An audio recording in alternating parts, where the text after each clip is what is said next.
Hi viewers, మనం వచ్చేసి 4వ తరగతి మన పండుగలు కర్ణాటక గవర్నమెంట్ తెలుగు చూస్తూ ఉన్నాము. సరైనటువంటి పదాలతో ఖాళీలను నింపండి.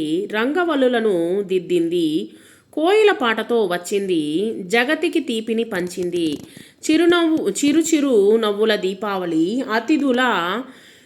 అతిథులు ఎందరో వచ్చారు. క్రింది ప్రశ్నలకు జవాబులు రాయండి. రంగురంగు ముగ్గులు ఎప్పుడు వేస్తారు? రంగురంగు ముగ్గులు వచ్చేసి సంక్రాంతి పండుగ అప్పుడు వేస్తారు. ఉగాది పచ్చడి చేస్తారు ఏ రోజు? ఉగాది పండుగ రోజు ఉగాది పచ్చడి చేస్తారు. అందరిని ఒకటిగా చేసే పండుగ ఏది? అందరిని ఒకటిగా చేసేటువంటి పండుగ రంజాన్. వెలుగుల పండుగ ఏది? వెలుగుల పండుగ దీపావళి. క్రిస్మస్ పండుగ ఏం తెస్తుంది? క్రిస్మస్ పండుగ బహుమతులను ఎన్నో తెస్తుంది.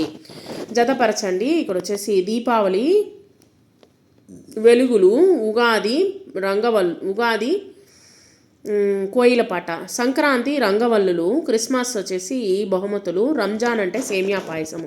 క్రింది పదాలతో సొంత వాక్యాలు అనేటువంటి రాయండి. సంబరం, పండుగలు అంటే సంబరాలు. బహుమతి, క్రిస్మస్ పండుగకు పుట్టినరోజు పండుగలకు బహుమతులు ఎన్నో లభిస్తాయి.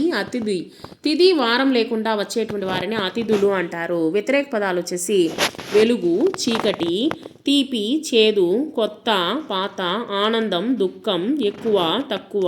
క్రింది గడుల్లోని అక్షరాలను పదాలుగా మార్చండి. కొన్ని అక్షరాలు ఇవ్వడం జరిగింది, వాటిల్లో పదాలుగా రాయండి. మామిడి, పండుగ, ఉగాది, రంజాన్, కోయిల.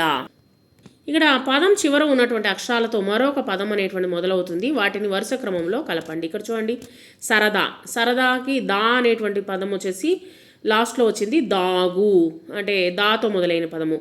గూతో మొదలైనటువంటి పదము గుడి. తర్వాత వచ్చేసి డీతో మొదలైన పదం వచ్చేసి డింగరి. సో ఈ విధంగా వచ్చేసి పదాల జాలరీ మనము రాసాము.